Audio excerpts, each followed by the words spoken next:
What up guys, Spyro here! Before we start the video, I just want to let you know how you can help JT Anime's channel grow by going to check out their merch store on Etsy. You can help support the channel by purchasing merchandise like It's Bringing You All That Nerdy Goodness t-shirt, multiple variants coming soon.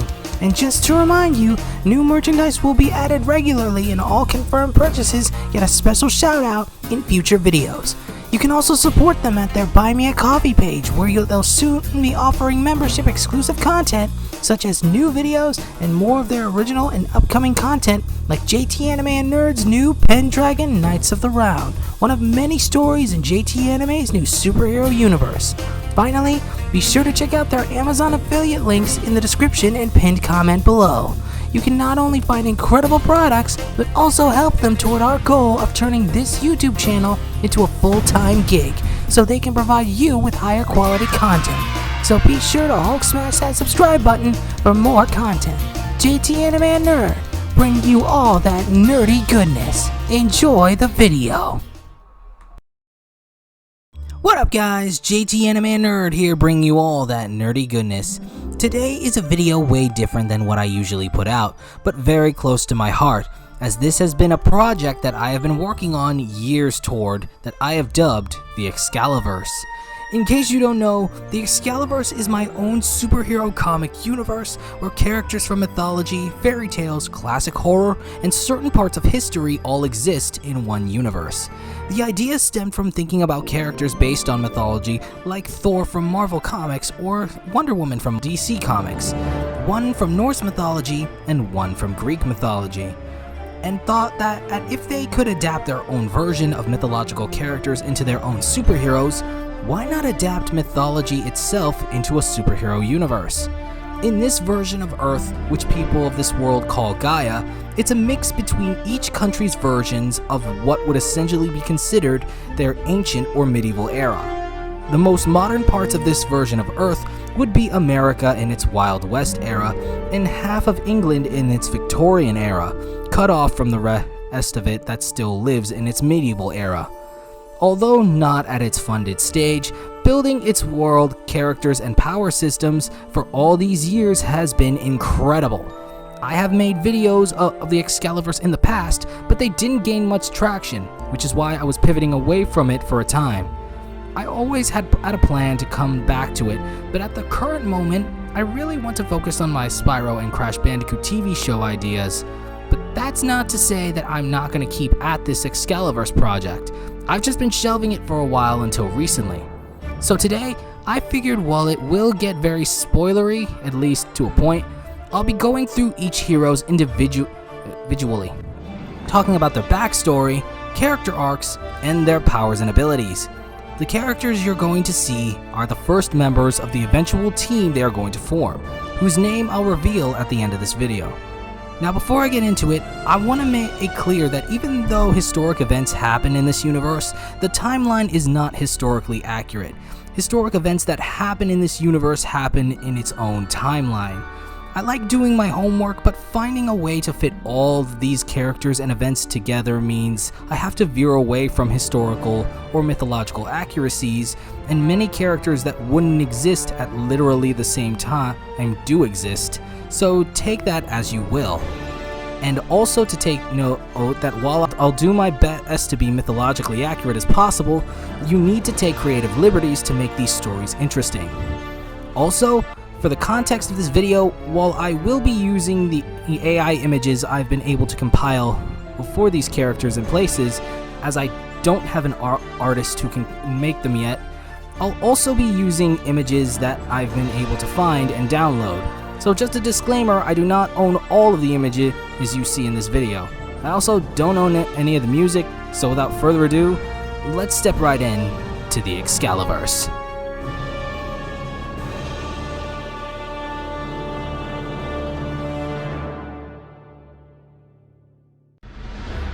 PenDragon. Also known as Arthur Pendragon, Arthur was born to Uther and Igraine Pendragon, the king and queen of Camelot. There's a lot I won't go into with them, but they are dead at this point. This was due to a betrayal by the leader of that generation's Knights of the Round, Vortigern. However, the wizard Merlin predicted this betrayal, but unable to prevent it, he ensured the safety of an infant Arthur. Per Merlin's instructions, Arthur was left in the care of Sir Ector, one of the former Knights of the Round who took no part in Vortigern's coup. Arthur was raised by Sir Ector alongside his foster brother Kay. Both would be taught in the art of swordplay and raised to become valiant knights. However, while Kay sought a life as a knight, Arthur happily enjoyed his normal life free from danger, and sought no kind of future outside of his home whatsoever. But you guys know how superhero stories are. They never get any of the peace they ask for. As years later, in the midst of a tournament that would debut Kay as a fully fledged knight, a chain of events would lead Arthur to roam into the forest in search of Excalibur.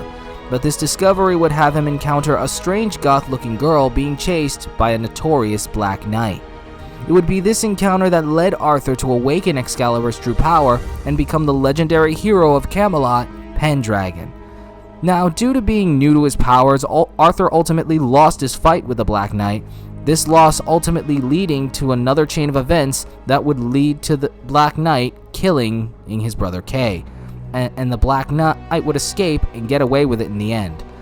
The next day, Merlin would reveal to Arthur the truth behind his birth, as well as reveal to him that he is the sole heir to the throne of Camelot, which at this point has been turned into a republic of sorts, being ruled by a council of the highest officials in Camelot ruling over the law of England, moving past the monarchical system. Merlin expresses about how it's Arthur's destiny to reclaim Camelot and must go with him to train in using the sword. In the end, Arthur agrees to go with him, but keeps his true intentions a secret, which of course is the usual revenge. But despite his yearning for revenge, Arthur begins to embrace himself as a knight, heir, and hero of Camelot. He would forever strive to reclaim his kingdom, prove himself as a once and future king, as well as save the day from supervillains aside from his arch nemesis, the Black Knight, and his master, Vortigern.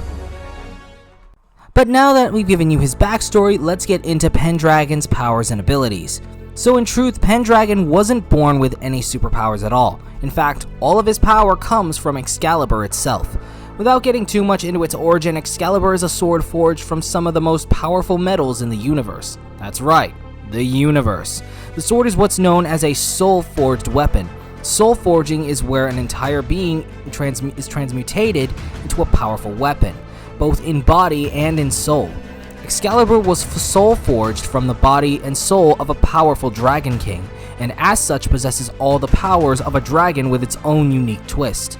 Wielding Excalibur can allow its wielder to possess an Excalibur armor, an extension to the sword which has the ability to heat itself to the point where it can become as hot as the sun. The armor is fitted with a visor, similar to something from Power Rangers, that can detect magical energies of various types, a different color depending on what kind of energy.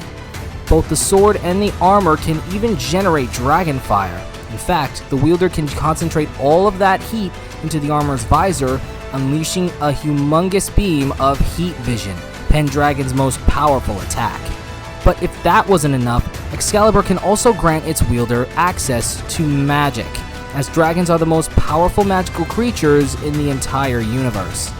Being that the sword possesses a soul within it, it also has the power to choose who can specifically wield it. If you're unworthy, the hilt will literally burn your hands, and the heat will keep intensifying until the unworthy lets it go. And if it stabs into any kind of hard surface, it won't budge for anyone except the chosen wielder. But I'm not exactly going to have this video explain everything Excalibur can do, as it was forged with the intent to grow in power beyond even what its creators could foresee. To put it simply, the longer the sword lives on, the more powers Excalibur will develop over its years. At the end of the day, PenDragon's story is ultimately meant to be about challenging one's destiny, as while he is destined for great things, Arthur does want a life of his own, one where he alone can decide where it leads. Now I want to move on to what inspired this concept of this version of King Arthur known as PenDragon.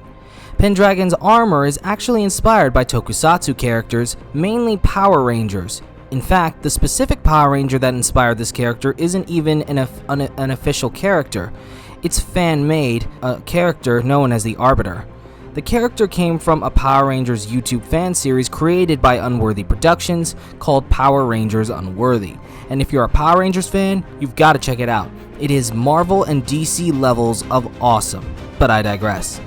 Getting into that series brought my attention to another studio called Crimson Vision Studios, which I believe is currently defunct. I'm not completely sure, but their YouTube channel is still up, and they are currently doing a fan and Power Rangers series called Power Rangers Shattered Past, which still has yet to release the series' final episode. But anyway, I one day checked out their Twitter page only to find a particular image of the Arbiter, and the moment I saw it, I was like, yeah, this is what I want my version of King Arthur to look like. So I used it as inspiration to basically create a medieval Power Ranger knight. However, the concept of PenDragon's powers were inspired by the character of James Lake Jr., aka Jim, a character from Netflix's Troll Hunter series, and for those who have been living under a rock, the series is created by Guillermo del Toro, one of the greatest storytellers in all of cinema, and one of my personal idols in storytelling. Although the less said about the Troll Hunters movie, the better. But to put it simply, in the Troll Hunter series, Jim's chosen by a magical amulet to protect both the worlds of mortal and magic from evil trolls, hence the name Troll Hunter. In order to fight these trolls, the amulet would allow Jim to summon a suit of armor along with a sword made from pure daylight, as trolls turn to stone when exposed to sunlight. It would be this exact power that would inspire the powers of the Excaliverse's version of Excalibur. However, and not to spoil anything, but let's just say, wielding Excalibur in this universe is a bigger deal than you would assume. Enough said. Now, the last inspiration I want to point out is the inspiration for how I want this story to be told. It's not going to be as good, but I'm trying to get as close as I can. But to get back on topic, I want this story to be told in a sort of Shakespearean way, and the inspiration for that comes from a video game series called The Legacy of Kain. Originally titled Blood Omen, developed by the sadly now defunct Silicon Knights, at least as far as I've heard, the Legacy of Kain series was about a man named Kain who was murdered, but returned as a vampire to get his revenge. But that revenge would get him involved in a conspiracy that would lead him to take over his world known as Nosgoth. Now, while I don't know the names of everyone who worked on the overall story, I do know that a majority of the credit for it is thanks to Amy Hennig. Amy Hennig is a video game writer credited for the Legacy of Kain series and the Uncharted series. I didn't know this at the time, but she was also the game director of Jak 3, my favorite game in the Jak and Dexter trilogy. She also worked on the story concept of that odd Forspoken game and the writer of the upcoming Marvel 1943 Rise of Hydra video game, which is a story of Captain America and a previous Black Panther's first encounter. All in all, Amy Hennig's writing of Legacy of Kain has been a big inspiration for PenDragon, and I truly hope I can at least come as close as I can to reaching that level of storytelling someday. But now that we've gotten into the meat and bones of PenDragon, I think it's time to move on into Robin Hood. Robin Hood. Originally known as Robert Longstride, he was born to a middle-class family in the town of Loxley. His parents always had business in Nottingham, so it was practically his second home.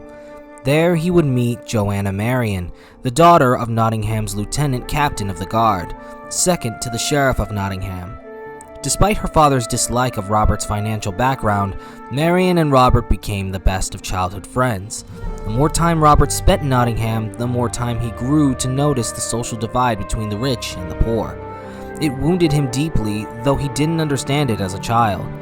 These feelings of sympathy toward the poor led him to make friends with the local poor kids, one in particular who was a famous troublemaker, and that person being famously known as Little John.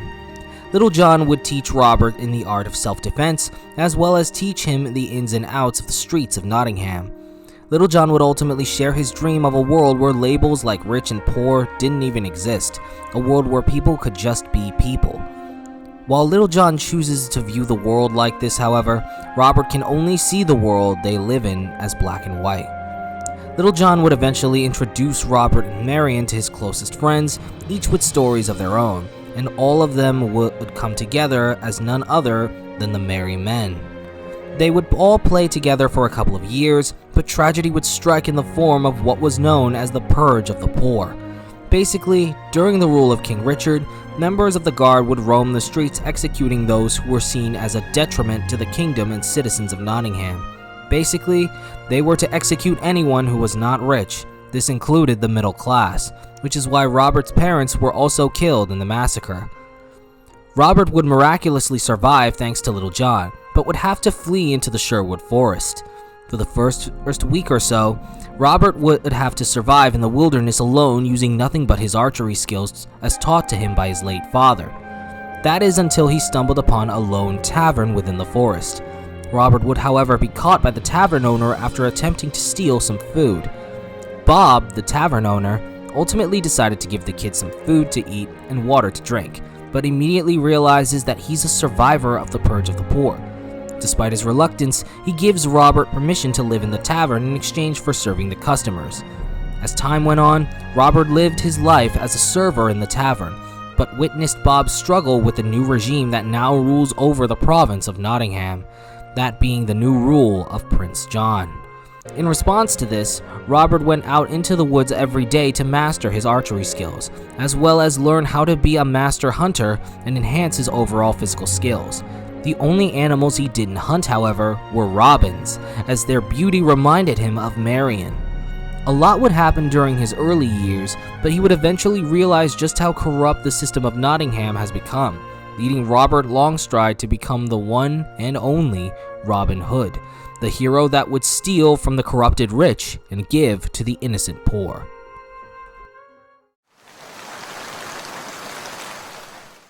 Now, just like PenDragon, Robin wasn't born with any superpowers. Robin Hood is pretty much meant to be the Green Arrow / Hawkeye / Batman of the Excaliverse, while also having the personality of Spider-Man. As implied, Robin Hood is a master archer, possessing almost superhuman marksmanship, but it really all just chalks down to training over the human limit. And of course, Robin Hood possesses his signature arrows, but like Green Arrow and Hawkeye, during his first main storyline, he acquires trick shot arrows. Each trick arrow possesses its own unique use, such as knockout gas, explosions, and even multi-spread shot arrows. If it wasn't evident, however, he is mostly inspired by Green Arrow, as I'm pretty sure I've stated before now that I think about it, who I'm sure we all know was inspired by Robin Hood himself. The closest we've ever gotten to a Green Arrow like this one is the version from the Dark Knights of Steel storyline from DC Comics, but aside from his arsenal, he also possesses superhuman reflexes and in the future learns martial arts. Who he learns it from, however, we will get to later in this video. Robin Hood, however, is not just for show, but is also a whiz at mathematics, being able to quickly calculate when, where, and how he should shoot his arrow to get the bullseye. He's trained his brain in marksmanship to such a degree that he can easily point out a person's weak spot even without trying. This is a mental ability that Robin dubs his bullseye. Robin Hood's story is ultimately meant to be about a young boy who looks at the world with a black and white view and is exposed to the world enough to slowly learn that nothing is black and white. And the best thing about Robin Hood is that he is the Batman of the Excaliverse, meaning his storylines will be the most realistic, street level, and at times darkest out of any of the stories.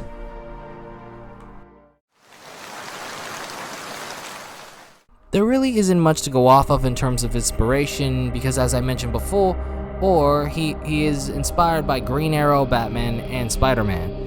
But to add a bit more to this inspiration, let me tell you how the exact idea for the beginning of this universe came to be, and that was when I watched King Arthur: Legend of the Sword starring Charlie Hunnam.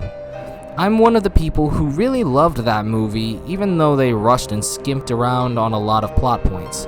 But then long after the film was out, I found out they wanted to turn it into a cinematic universe based on the Knights of the Round Table. And the moment I heard that, I was glad they didn't go in that direction.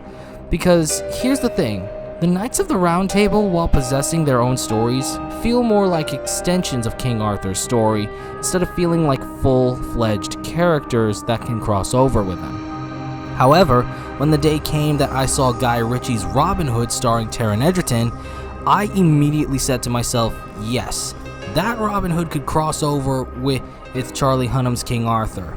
And thus the idea for a mythological superhero universe was born.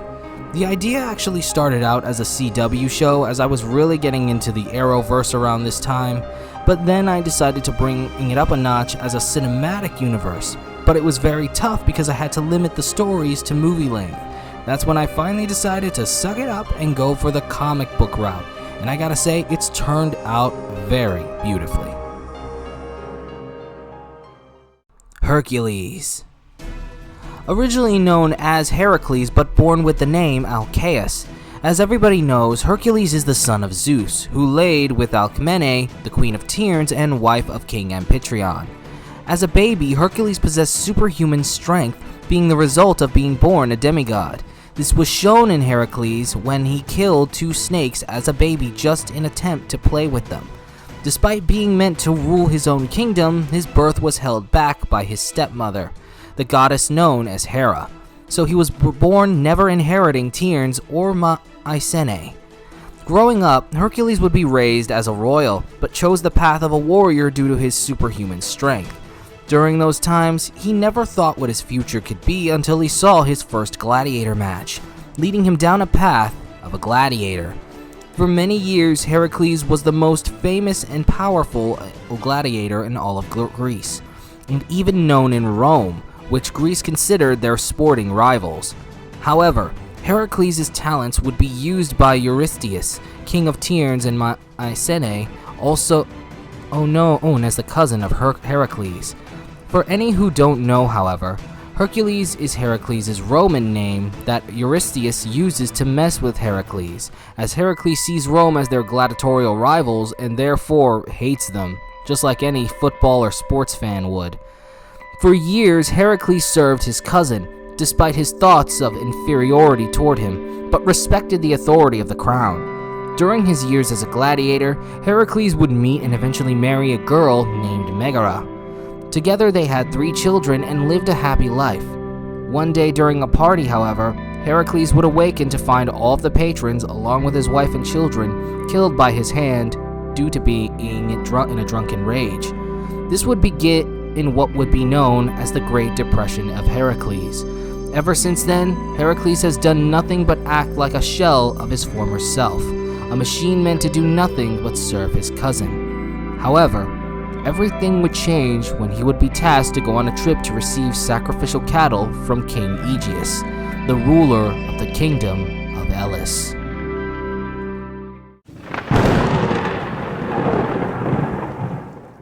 Now everyone pretty much knows that Hercules is famous for the most basic of superpowers, and that's super strength. However, demigods in this universe are not like they are in mythology. In this universe, demigods are like mutants from the X-Men comics. They possess a gene that can either trigger or not trigger depending on the circumstances. But what every demigod does not know is that they inherit their divine parents' divine energy. Divine energy is a type of universal energy only exclusive to the gods. The thing about gods in this universe, however, is that they cannot just be born, but also made. Divine energy is basically this universe's version of the power cosmic from Marvel. Demigods that are able to awaken their divine energy are capable of slaying gods. For Hercules, it increases his strength enough to go even physically toe-to-toe with Zeus. The best part is, combined with divine energy, Hercules' strength is nigh limitless. It's only a matter of how he controls it, and that's pretty much all there is to Hercules' powers.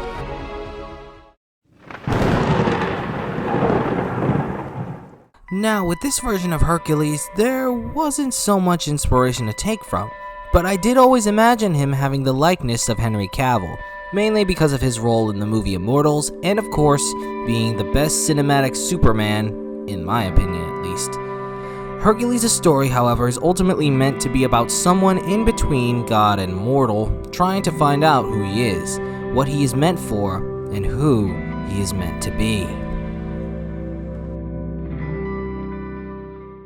Beowulf the Berserker. Born to Ecgtheow, the king of Geatland, Beowulf was born into a tribe of Viking warriors known as Geats, who lived for adventure and battle. However, the one thing about Beowulf's family is his Berserker bloodline, as berserkers were a forbidden practice to create Viking super warriors that knew only rage and bloodlust. While the berserkers were long gone, their descendants lived on, along with their inherited rage. Ecgtheow's rage was known for bringing down mighty kingdoms, and even Geats have been at the end of this famous rage. But Ecgtheow would teach Beowulf to quell his rage, with it only ever subsiding whenever Beowulf was around his mother. Controlling the rage would, however, be difficult after the death of Beowulf's mother. This would bring Beowulf into a negative light among the Geats, all except for his best friend Wiglaf, who always admired Beowulf. With the support of Wiglaf, Beowulf would eventually rise to overcome his anger, but in truth, only succeeded in suppressing it. Beowulf would, however, gain the trust of his people and become a prime example as the Prince of Geatland. However, Beowulf's true story as a hero would not begin until hearing rumor of a monster within the kingdom of Denmark.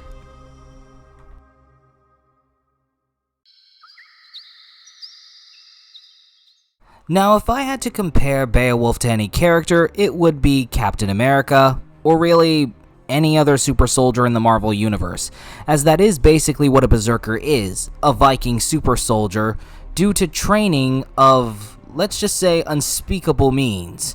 So the only power he possesses is superhuman strength, agility, endurance, durability, etc. However, when in his berserker state, his powers reach to their fullest to the point where he can equal that of Hercules without his divine energy. But despite the lack of flashy superpowers, he does possess two notable weapons. The first is the sword known as Hrunting, which is made from the finest metals, though not any very powerful ones, but the sword he obtains after that one, Nagling, is a sword forged by a Jotun giant. Nagling is said to possess the fragmented power of Fimbulwinter and can freeze anything its blade touches, reaching and even having the potential to surpass sub-zero temperatures.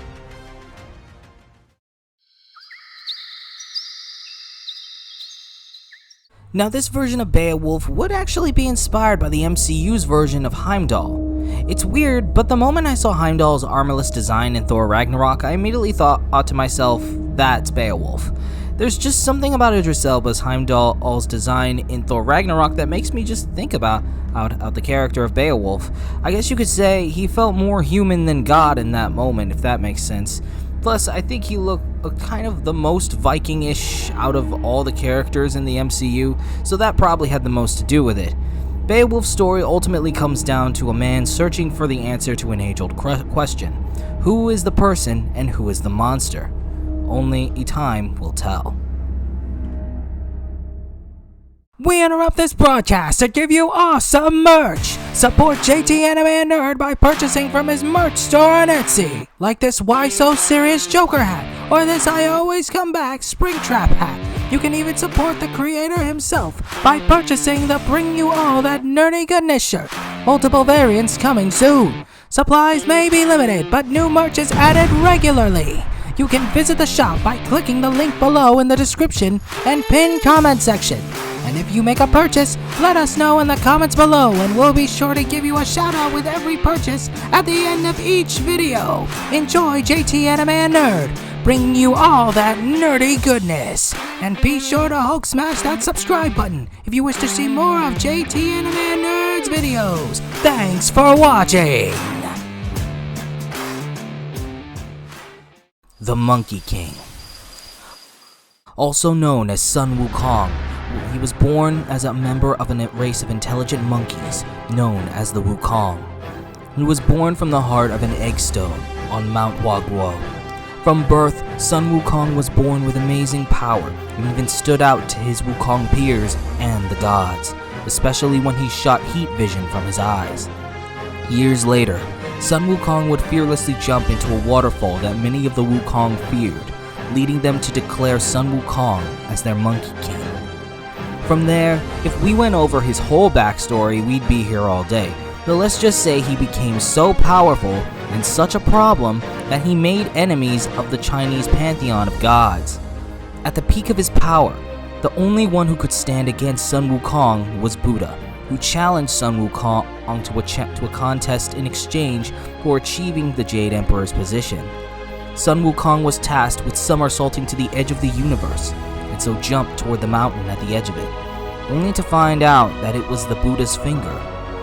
After losing the contest, Sun Wukong was sealed away under a mountain, with his powers being suppressed by a golden circlet. Sun Wukong would forever be left within the mountain until a young monk would find his way to him, giving him a chance at finally beginning his story toward redemption with a slight journey to the west.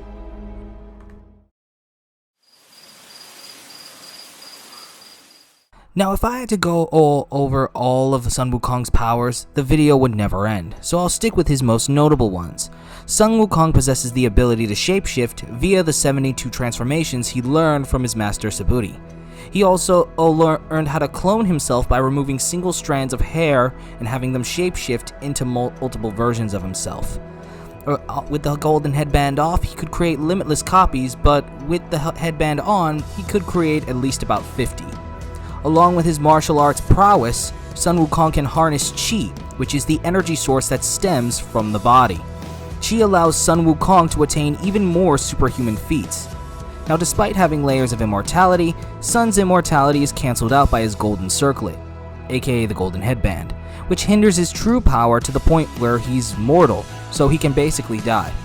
Also, fun fact, he is the one who teaches Robin Hood martial arts in their first crossover. Sun Wukong's Ryu Jingu Bong, his main weapon, possesses the ability to change its size at its master's will, allowing it to grow to even planetary size. Sun's golden armor even allows him to withstand divine energy, the energy of the gods. And as stated before, Sun Wukong possesses heat vision, which stems from his Qi. Sun Wukong can also stand on clouds thanks to his mastery over the control of his Qi. In the end, Sun Wukong's power is almost limitless.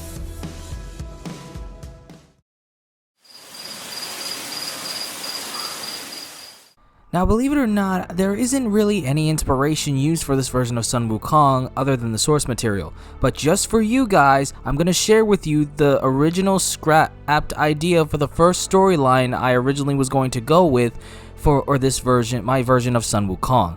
I was originally going to have Sun Wukong to be revealed to be one of his clones in human form, one that the original Sun Wukong would have placed his life force into as his original self was being sealed away, and eventually die over time, reincarnated into his clone.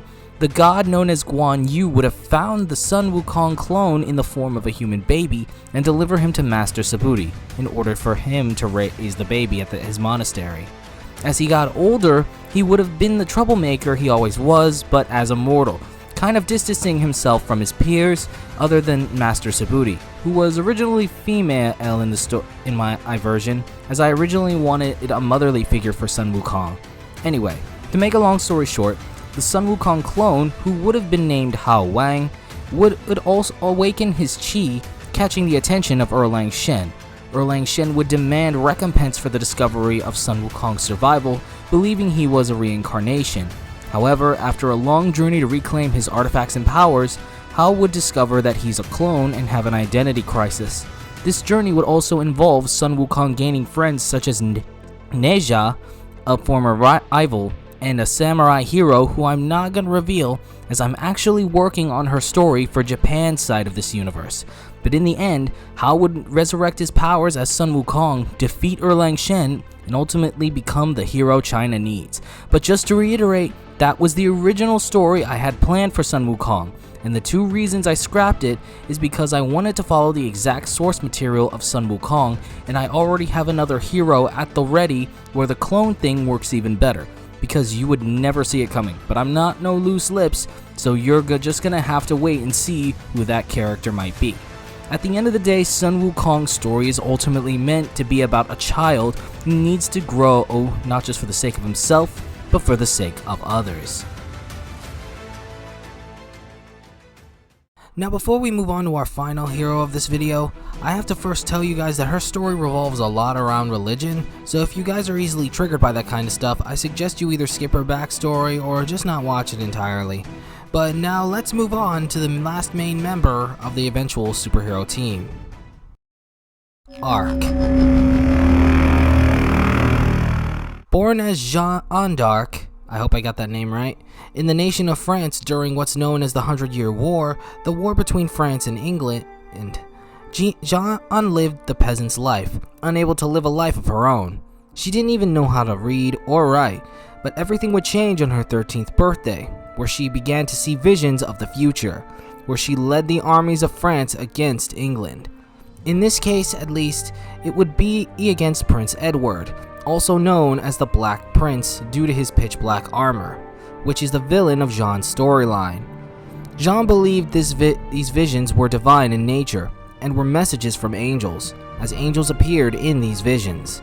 In response, Jean felt that it was her mission to tell the heir to France's throne. However, they didn't believe her at first, as despite her faith, the thought of visions coming from God were nighly outrageous. But Jean was persistent, and after 1 year, she would be brought and tested to see if her visions were true.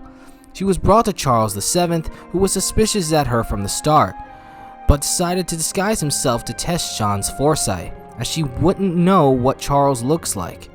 But the moment she got there, she got Charles's identity right on the spot. Many tests would follow suit afterwards, but Jean would eventually be proven trained to lead the armies of France against England's forces. In the end, not only would she lead France's forces to battle, but she would also stand side by side with the legendary Three Musketeers. And I just want to note, this is before their newest member, D'Artagnan, came into the picture. A bit of a spoiler, but not really, she would succeed in defeating the Black Prince and the English army from destroying France, ultimately becoming France's first sort of superhero known as Joan of Arc, or the Arc as they call her. However, Joan's life would begin to take a big fall after being captured by the English in the aftermath of a heated battle. In the end, the English would decide to desecrate her holy image by accusing her of heresy due to dressing like a boy and hearing voices that could potentially be diabolical in nature. By the end of it all, she would be accused of witchcraft and sentenced to death by fire. However, what appeared to be an execution ended up being a farce, as Joan would be inevitably saved by the Three Musketeers behind the scenes. It would only be after this that Joan decided to live her life in the shadows and allowed the world to believe that she was dead. From the shadows, Joan decided to keep fighting for her home and the nation of France.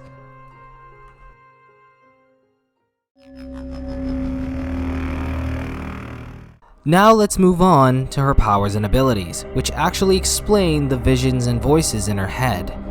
Joan of Arc is actually a psychic, one of many in this universe. To detail her powers, Joan of Arc is capable of foresight, which explains the visions, as well as temporal telepathy and mind reading. She can even harness psionic energy and imbue it into her armor and weapons, kind of like Psylocke or Gambit from the X-Men. Now notice how I said temporal, not worldwide or universal. Well, that's because psychics in this universe are more connected to time itself. Psychics are actually more or less tied to the Sisters of Fate from Greek mythology, but it's less about them and more about what they protect, which is the fabric of time. The fabric of time is a single strand of golden energy that represents time itself in the Excaliverse, kinda like the sacred timeline in the MCU. However, with it being an actual fabric of temporal energy, it can let loose threads of individual time via alternate timelines. But it's not just timelines of different futures, but it can also expand into micro-strands representing a living being's individual timeline, which is none other than the life strand that the Sisters of Fate are meant to cut when a mortal's time is done. The endless threads of life strands that are weaved together are known as the weave, which is the collective of the life strands of every single mortal being in the universe. This all leads down to psychics, as a psychic is actually one who is born with their brain connected to their own life strand, allowing them to attune to the weave itself and in turn the fabric of time entirely. This grants a psychic certain abilities that would be relevant to an aspect of time itself, and for Joan, it's foresight. But that's not to say that her psychic powers are her only reliant, as Joan is proficient in the practices of holy magic, at least at the level where she's capable of exorcisms. These powers allow her to combat dark magics and expel demonic possession. Joan of Arc also possesses blessed armor, as well as her blessed sword of Saint Catherine. These items were blessed by holy magic and therefore can combat the dark magic of multiple kinds of evil energies. She even carries a small cross with her she uses for exorcisms that's imbued with holy magic as well.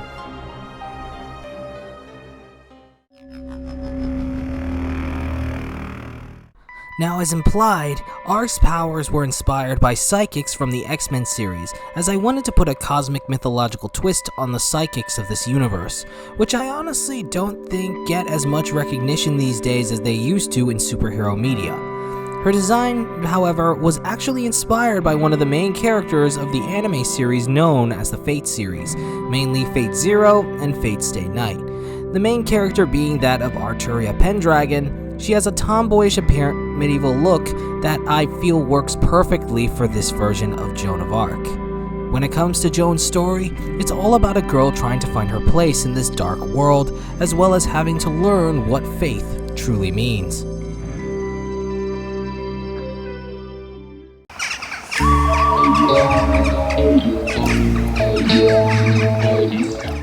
Now, with all those introductions, some of you who stuck around are probably wondering, what's next? Well, despite wanting to turn this into a fully-fledged digital and physical comic series, I am going to make videos at least sharing the prologues of these heroes' main stories. I even made a video of issue 1 of PenDragon Knights of the Round, which will be linked in the description below. And when it comes to making videos of the main storylines entirely, those stories beyond the prologue will be available for paid members of the channel's Buy Me a Coffee page in the coming future once all that is set up. I will be sure to make an update video to let everyone know the moment it's available. For a while, I definitely want to share these stories with everyone. I also gotta make a living, and the career I'm aiming for is doing YouTube and telling stories full time. And if I ever want to hire an artist, editor, and publish this universe into physical and digital comics, then we definitely have to work hard to eventually get the funding. You can even help us on that endeavor by purchasing merchandise from our merch store linked in the description and pinned comment below, which will be updated regularly. Now, as promised at the beginning of this video, I finally figured out a name for this universe's first superhero team after all this time. It was a bit of a struggle to think of what it was because I wanted it to be as unique as a name like the Avengers, but in the end, I settled with something that felt like it made more sense. In the end, this team will be dubbed the Guild of the Round. If that doesn't sound familiar, it's basically an evolved version of the Knights of the Round. Now, when it comes to that change, I don't want to spoil too much into it, but let's just say the Knights of the Round don't have a great start in PenDragon's story. Now, I'm sure by now you're asking, didn't you spoil a lot? Well, while I'm willing to share these characters' backstories, I've kept it to what's vital to know. There's still a lot I'm holding back on, and we still haven't gotten to their main storylines yet. I'm hoping to turn this universe into a full-blown physical and digital comic book series in the future, but until then, I don't mind giving you snippets of this universe and the stories in them. And don't expect it to just be limited to these characters, as mythology, fairy tales, history, and classic horror characters are just as vast as the Marvel and DC universe. For example, future iconic characters such as Cleopatra, Rama, and even John Henry will make their way into this universe. Like I said, I've been world building this universe for years. I just have yet to bring those stories into a new light. And I'm hoping this video will at least spread this concept to those who like or love this idea of a superhero universe like this. And hey, even if this universe doesn't take off as I'm hoping, I at least hope you guys enjoy the videos about it. So be sure to like, comment, and Hulk smash that subscribe button if you guys want to see more videos like this one.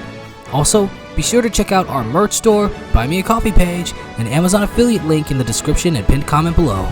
With all that said and done, I'm JT Anime, and I hope to see you guys in the Excaliverse.